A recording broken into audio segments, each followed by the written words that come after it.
नमस्कार, खबरां दे इस बुलेटिन च तुहाडा स्वागत। मैं हां परमिंदर कौर। पहलां पेश ने ਝੋਂਟਵੀਆਂ खबरां। केंद्र ਵੱਲੋਂ ਸਾਬਕਾ ਪ੍ਰਧਾਨ ਮੰਤਰੀਆਂ ਚੌਧਰੀ ਚਰਨ ਸਿੰਘ, ਪੀਵੀ ਨਰਸਿਮਹਾ ਰਾਓ ਅਤੇ ਖੇਤੀ ਮਾਹਿਰ ਸਵਾਮੀਨਾਥਨ ਨੂੰ ਭਾਰਤ ਰਤਨ ਨਾਲ ਸਨਮਾਨਿਤ ਕਰਨ ਦਾ ਐਲਾਨ।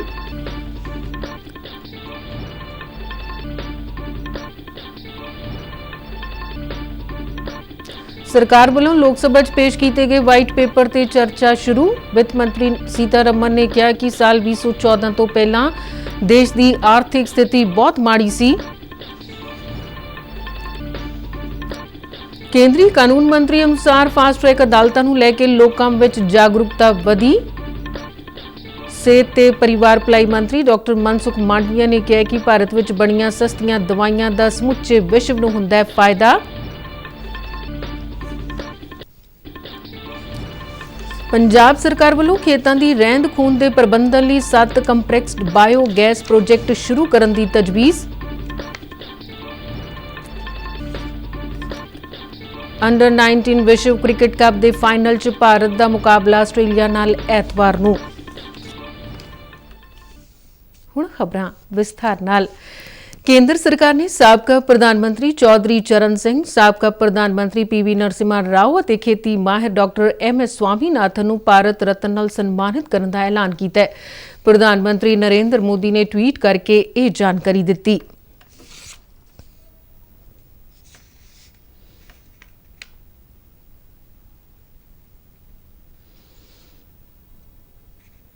सरकार वालों लोक सभा च पेश किए गए यूपीए सरकार के कार्यकाल दौरान अर्थव्यवस्था की स्थिति के वाइट पेपर उपर सदन च चर्चा शुरू हो गई है।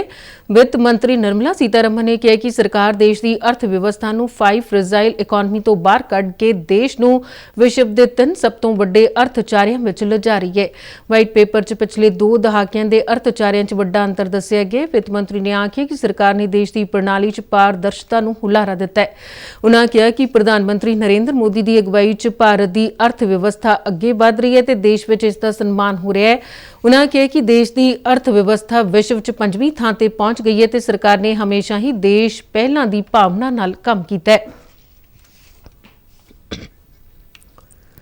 संसद के बजट इजलास का आज 8वां दिन है। 24,600 crore, Rajasthan 8,730 crore, Meghalaya 90 crore.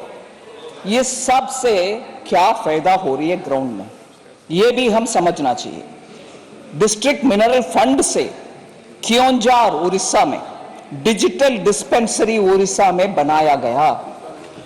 As a result basic health care, telemedicine consultation, free medicine सब उड़ीसा में डिस्ट्रिक्ट में, वो भी क्योंझार डिस्ट्रिक्ट में मिल रही है।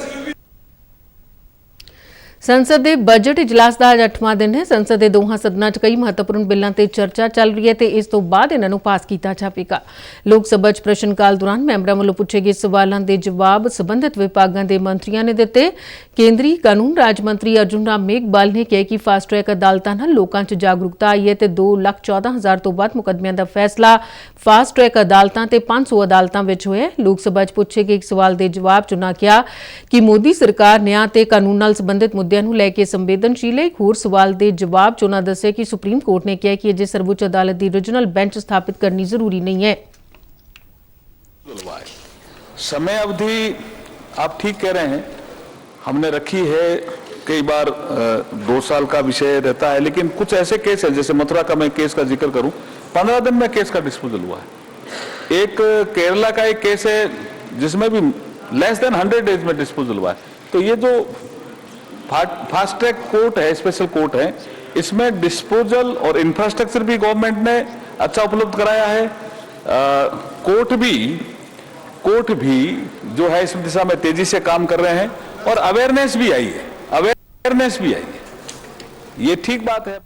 केंद्रीय सेहत ते परिवार भलाई मंत्री डॉक्टर मनसुख मांडविया ने कहा कि कोविड महामारी ने समूहिक तौर पर काम करने का तरीका सिखाया है। लोक सभा च पूछे गए सवाल के जवाब च उन्होंने कहा कि भारत ने कोविड ते काबू पाने लई विश्व के होर देशों के मुकाबले सस्तियां ते म्यारी दवाइयां तैयार कीतियां, जिसका फायदा समुचे विश्व नूं होया। उन्होंने कहा कि केंद्र सरकार ने पूरे देश में 23 एम्स स्थापित करने का कदम उठाया है और देश भर के सूबों च एम्स बनाने का काम चल रहा है। कौन से अलग टाइप का डिसीज है और देश में उसका बर्डन आज ड्यूरिंग कोविड क्राइसिस के बाद स्टडी की गई तो 10% एवो आज मेंटल हेल्थ के शिकार है। और वो एक टिग्मा होता है, कोई व्यक्ति मेंटल हेल्थ से कोई पीड़ित है तो बताते भी नहीं है, और अंदर अंदर कई डिसीज, उससे भी कई इश्यू क्रिएट होते हैं, फैमिली इश्यू क्रिएट होता है। ਸਿਹਤ ਤੇ ਪਰਿਵਾਰ ਭਲਾਈ ਰਾਜ ਮੰਤਰੀ ਐਸਪੀ ਸਿੰਘ ਬਘੇਲ ਨੇ ਲੋਕ ਸਭਾ 'ਚ ਪੁੱਛੇ ਗਏ ਇੱਕ ਸਵਾਲ ਦੇ ਜਵਾਬ 'ਚ ਕਿਹਾ ਕਿ ਪੱਛਮੀ ਬੰਗਾਲ ਸਰਕਾਰ ਵੱਲੋਂ ਆਯੁਸ਼ਮਾਨ ਯੋਜਨਾ ਨੂੰ ਲਾਗੂ ਨਾ ਕਰਨਾ ਮੰਦਭਾਗਾ ਹੈ। ਉਨ੍ਹਾਂ ਕਿਹਾ ਕਿ ਦੇਸ਼ ਵਿੱਚ ਬਣਾਈਆਂ ਗਈਆਂ ਕਰੋਨਾ ਦੇ ਦੋਵੇਂ ਟੀਕੇ ਵਿਸ਼ਵ ਪੱਧਰੀ ਰਹੇ ਨੇ ਤੇ ਦੁਨੀਆ ਭਰ ਵਿੱਚ 223 ਵਾਰ ਕੋਵਿਡ ਵਾਇਰਸ ਮਿਊਟ ਹੋਇਆ ਹੈ। की वैक्सीन की कमी नहीं थी। भारतीय खेती खोज संस्थान आज अपना 62वां कन्वोकेशन समारोह आयोजित करेगा। नवी दिल्ली विखे राष्ट्रीय खेती विज्ञान कंपलैक्स के भारत रत्न सी सुब्रमण्यम हाल में आयोजित हो रहे इस कन्वोकेशन समागम च राष्ट्रपति द्रौपदी मुर्मू मुख मेहमान वजों शिरकत करेंगे। केंद्रीय खेती ते किसान भलाई मंत्री अर्जुन मुंडा ते खेती ते परिवार भलाई राज मंत्री कैलाश चौधरी इस प्रोग्राम च गेस्ट ऑफ ऑनर वजों शामिल होंगे। कन्वोकेशन समारोह दौरान 5 विदेशी विद्यार्थियों समेत 543 विद्यार्थियों नूं खेती विज्ञान के 26 कोर्सां च डिग्रियां प्रदान कीतियां जाणगियां। प्रधानमंत्री नरेंद्र मोदी ने केंद्रीय कैबिनेट ਵੱਲੋਂ ਲਏ ਗਏ ਕਈ ਫੈਸਲਿਆਂ ਦੀ ਸ਼ਲਾਘਾ ਕੀਤੀ ਅਤੇ ਕਿਹਾ ਕਿ ਰੇਲਵੇ ਪ੍ਰੋਜੈਕਟਾਂ ਦੀ ਮਨਜ਼ੂਰੀ ਨਾਲ ਬੁਨਿਆਦੀ ਢਾਂਚੇ ਨੂੰ ਹੁਲਾਰਾ ਮਿਲੇਗਾ ਤੇ ਰੇਲਵੇ ਰੂਟਾਂ ਤੇ ਭੀੜ ਘਟੇਗੀ। ਸੋਸ਼ਲ ਮੀਡੀਆ ਤੇ ਪਾਈ ਪੋਸਟ ਵਿੱਚ ਉਨ੍ਹਾਂ ਕਿਹਾ ਕਿ ਇਸ ਨਾਲ ਵਪਾਰ ਦੇ ਨਾਲ-ਨਾਲ ਕਨੈਕਟੀਵਿਟੀ ਵਿੱਚ ਵੀ ਸੁਧਾਰ ਆਵੇਗਾ।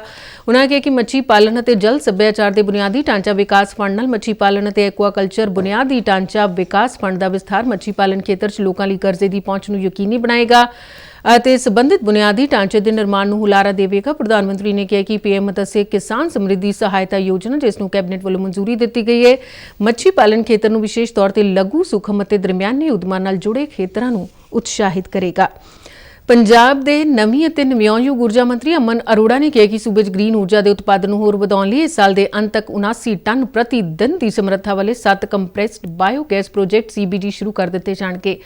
ਚੰਡੀਗੜ੍ਹ ਤੋਂ ਜਾਰੀ ਇੱਕ ਬਿਆਨ ਵਿੱਚ ਉਨ੍ਹਾਂ ਦੱਸਿਆ ਕਿ ਇਨ੍ਹਾਂ ਪ੍ਰੋਜੈਕਟਾਂ 'ਚ 2,72,000 ਟਨ ਝੋਨੇ ਦੀ ਪਰਾਲੀ ਦੀ ਖਪਤ ਹੋਵੇਗੀ ਤੇ ਇਹ ਪ੍ਰੋਜੈਕਟ ਸੂਬੇ 'ਚ ਪਰਾਲੀ ਸਾੜਨ ਦੀ ਸਮੱਸਿਆ ਨੂੰ ਹੱਲ ਕਰਨ ਤੋਂ ਇਲਾਵਾ ਕੁਦਰਤੀ ਅਤੇ ਸਾਫ਼ ਸੁਥਰੀ ਊਰਜਾ ਦੇ ਉਤਪਾਦਨ ਵਿੱਚ ਪੰਜਾਬ ਨੂੰ ਦੇਸ਼ ਦਾ ਮੋਹਰੀ ਸੂਬਾ ਬਣਾਉਣ 'ਚ ਮਦਦ ਕਰਨਗੇ। ਉਨ੍ਹਾਂ ਦੱਸਿਆ ਕਿ ਸਰਕਾਰ ਨੇ ਆਰਥਿਕਤਾ ਨੂੰ ਡੀਕਾਰਬੋਨਾਈਜ਼ ਕਰਨ ਅਤੇ ਰਵਾਇਤੀ ਬਾਲਣ ਤੇ ਨਿਰਭਰਤਾ ਘਟਾਉਣ ਲਈ ਗ੍ਰੀਨ ਹਾਈਡਰੋਜਨ ਨੀਤੀ ਵੀ ਤਿਆਰ ਕੀਤੀ ਹੈ। ਉਨ੍ਹਾਂ ਦੱਸਿਆ ਕਿ ਪਿਛਲੇ ਸਾਲ ਸੂਬੇ ਦੀਆਂ 101 ਸਰਕਾਰੀ ਇਮਾਰਤਾਂ ਨੂੰ ਸੋਲਰ ਪੈਨਲਾਂ ਨਾਲ ਲੈਸ ਕੀਤਾ ਗਿਆ ਤੇ ਪੇਡਾ ਵੱਲੋਂ ਇਸ ਸਾਲ 897 ਹੋਰ ਸਰਕਾਰੀ ਇਮਾਰਤਾਂ ਨੂੰ ਸੋਲਰ ਪੈਨਲਾਂ ਨਾਲ ਲੈਸ ਕਰਨ ਦਾ ਟੀਚਾ ਮਿੱਥਿਆ ਗਿਆ। ਪੰਜਾਬ ਬੀਜੇਪੀ ਦੇ ਸਾਬਕਾ ਪ੍ਰਧਾਨ ਅਤੇ ਸੀਨੀਅਰ ਨੇਤਾ ਅਸ਼ਵਨੀ ਸ਼ਰਮਾ ਨੇ 633 ਸ਼ਰਧਾਲੂਆਂ ਨਾਲ ਇੱਕ ਵਿਸ਼ੇਸ਼ ਰੇਲ ਗੱਡੀ ਨੂੰ ਪਠਾਨਕੋਟ ਤੋਂ ਅਯੁੱਧਿਆ ਲਈ ਹਰੀ ਝੰਡੀ ਦਿਖਾ ਕੇ ਰਵਾਨਾ ਕੀਤਾ। ਰੇਲਵੇ ਨੇ ਸ਼ਰਧਾਲੂਆਂ ਲਈ ਵਿਸ਼ੇਸ਼ ਪ੍ਰਬੰਧ ਕੀਤੇ ਸਨ। ਸ਼ਰਧਾਲੂਆਂ ਨੇ ਅਯੁੱਧਿਆ ਯਾਤਰਾ ਲਈ ਭਗਵਾਨ ਸ਼੍ਰੀ ਰਾਮ ਦੇ ਜੈਕਾਰੇ ਲਗਾ ਕੇ ਆਪਣੀ ਖੁਸ਼ੀ ਜ਼ਾਹਿਰ ਕੀਤੀ ਤੇ ਕਿਹਾ ਕਿ ਭਗਵਾਨ ਰਾਮ ਨੇ ਉਹਨਾਂ ਨੂੰ ਆਪਣੇ ਦਰਸ਼ਨ ਦੇਣ ਲਈ ਅਯੁੱਧਿਆ ਬੁਲਾਇਆ। ਅਸ਼ਵਨੀ ਸ਼ਰਮਾ ਨੇ ਰੇਲਵੇ ਵੱਲੋਂ ਕੀਤੇ ਗਏ ਇਸ ਯਤਨ ਦੀ ਸ਼ਲਾਘਾ ਕੀਤੀ ਤੇ ਕਿਹਾ ਕਿ ਇੱਕ ਚੰਗਾ ਯਤਨ ਹੈ ਜਿਸ ਨਾਲ ਪੂਰਾ ਦੇਸ਼ ਇੱਕ ਕੜੀ ਵਿੱਚ ਜੁੜੇਗਾ।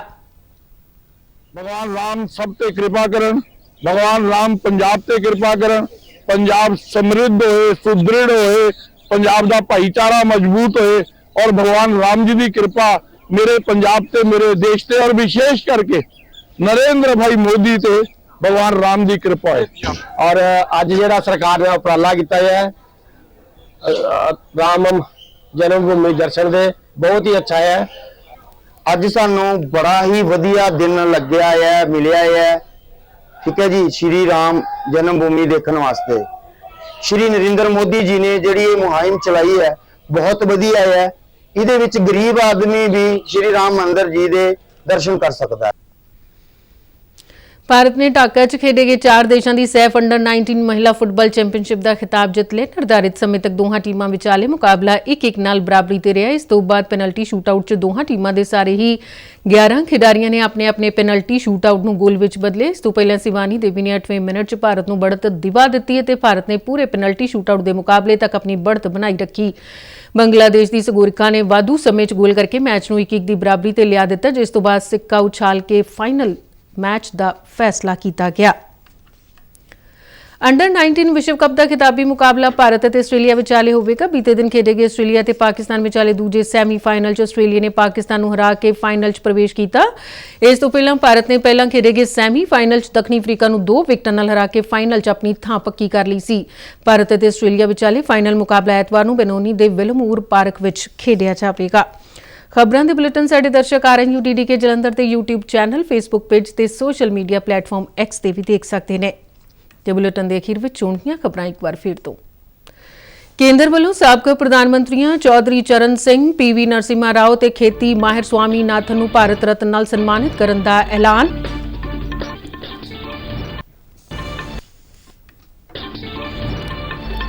सरकार ਵੱਲੋਂ ਲੋਕ ਸਭਾ 'ਚ ਪੇਸ਼ ਕੀਤੇ ਗਏ ਵਾਈਟ ਪੇਪਰ ਤੇ ਚਰਚਾ ਸ਼ੁਰੂ। ਵਿੱਤ ਮੰਤਰੀ ਸੀਤਾਰਮਨ ਨੇ ਕਿਹਾ ਕਿ ਸਾਲ 2014 ਤੋਂ ਪਹਿਲਾਂ ਦੇਸ਼ ਦੀ ਆਰਥਿਕ ਸਥਿਤੀ ਬਹੁਤ ਮਾੜੀ ਸੀ।